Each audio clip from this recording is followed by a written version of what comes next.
Jelajahi cara baru mendapatkan informasi. Download Metro TV Extend sekarang. Kami lanjutkan diskusi malam hari ini bersama dengan Mas Guntur, Mas Uki, dan Mas Adi Prayitno. Saya ke Mas Adi Prayitno terlebih dahulu ketika memang pintu PSI dibuka selebar-lebarnya untuk Prabowo Subianto berkunjung pada pekan lalu. Apakah ini sebetulnya menunjukkan muara politik Presiden Jokowi di pemilu 2024? Mas Adi Prayitno. Saya yang termasuk mempercayai bahwa segala hal yang dilakukan oleh PSI, segala manuver dan orkestrasi politik yang dilakukan itu pastinya apa kata Jokowi. Itu PSI sendiri loh yang ngomong. Itu bukan asumsi dan bukan praduga-praduga. Bahkan untuk sesuatu yang sifatnya sensitif sekalipun, menerima Prabowo Subianto di kantornya PSI, saya kira itu adalah satu bentuk hasil komunikasi politik dengan Pak Jokowi. Itu kan dugaan-dugaan publik secara umum yang saya kira tidak bisa dibantah lah. Saya kira nggak ada soal, toh misalnya publik juga sudah melihat bagaimana sikap Pak Jokowi yang dinilai ambigu antara mendukung Ganjar Pranowo dan Prabowo Subianto. Itu hal lumrah lah dalam politik, itu satu ya Mas. Yang kedua yang menarik itu ketika Bung Guntur Romli ini mengundurkan diri. Ini tentu sebagai bentuk gejolak di internal PSI yang memang sejak awal itu kalau melihat kecenderungan mazhab politiknya kan sangat berjarak dan bahkan sangat anti dengan Prabowo Subianto. Ketimbang PDIP ataupun partai-partai pendukung Jokowi lainnya, PSI ini kan partai politik yang paling konsisten, paling keras, paling agresif sejak 2014 yang lalu menyerang Prabowo Subianto. Tiba-tiba misalnya begitu hangat, terlihat punya chemistry, dan mulai ada tondo-tondo bahwa keduanya sangat mungkin berkoalisi. Ini yang sepertinya membuat kenapa Bung Guntur Romli itu ya iman politiknya harus mengundurkan diri dari PSI. Ada ketidaknyamanan misalnya di mana sebagai kader PSI yang sejak awal memang berhadapan-hadapan dengan Prabowo, tapi tiba-tiba harus kemungkinan mereka berkoalisi di 2024 ya. Yang ketiga Mas, satu hal yang menurut saya cukup prinsip, bahwa tidak mungkin seorang Guntur Romli ini mundur ujuk-ujuk tanpa ada alasan yang cukup jelas ya.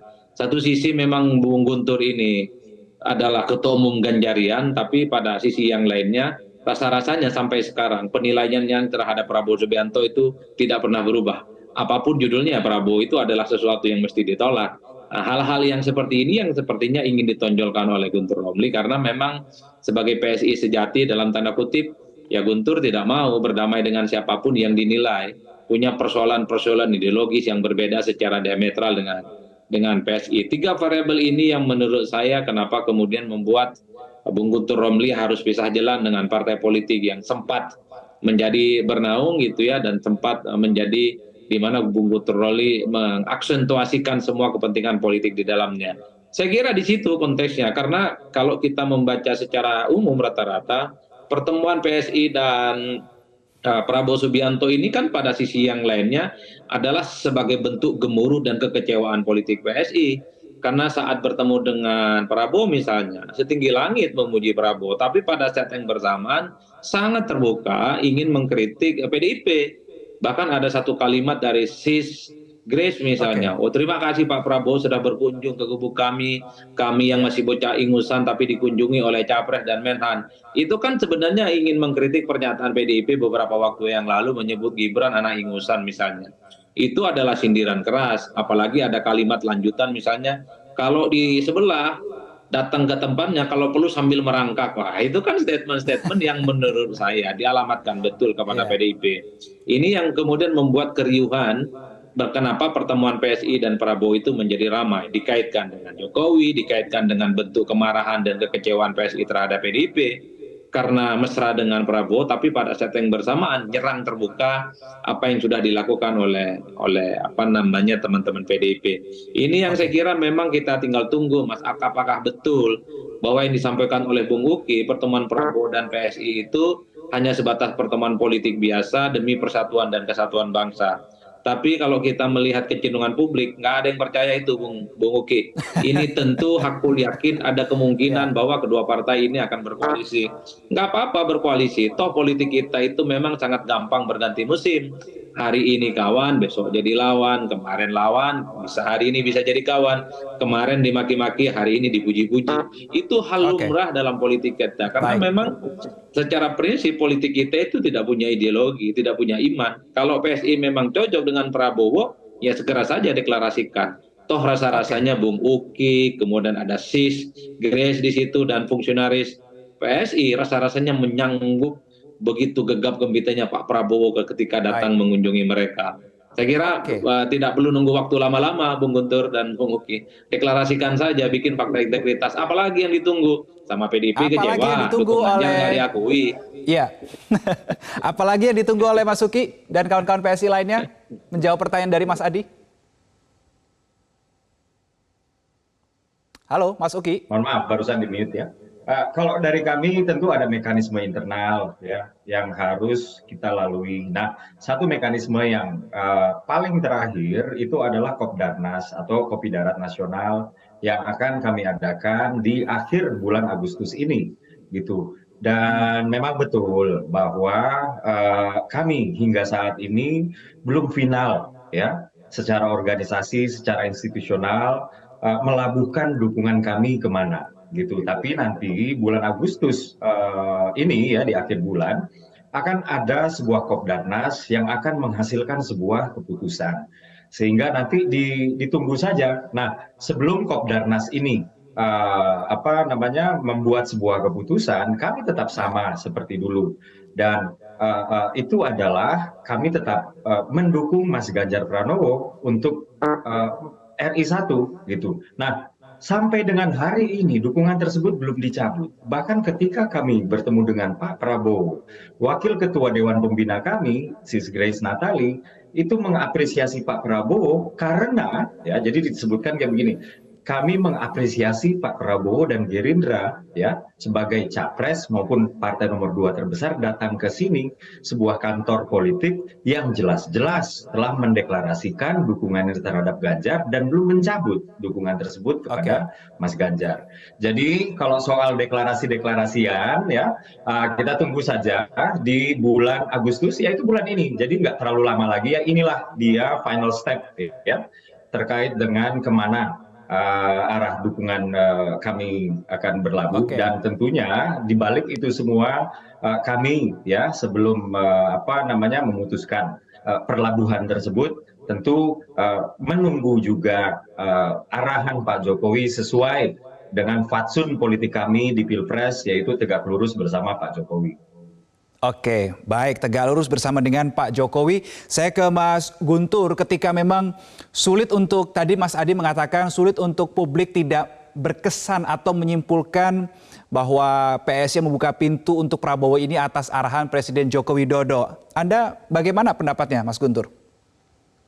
Ya, kalau saya itu tidak mengakui. Itu kan hanya cara PSI untuk memanfaatkan nama Presiden Jokowi, gitu kan. Karena saya punya sumber, Mas Ulin Yusron yang juga baru ketemu dengan Pak Jokowi waktu uji coba LRT itu, dan Mas Ulin itu ada juga di Cokro TV wawancaranya itu menyatakan bahwa dia bertanya apa benar Pak Presiden minta PSI bertemu dengan Pak Prabowo. Nggak ada tuh katanya, nggak ada itu.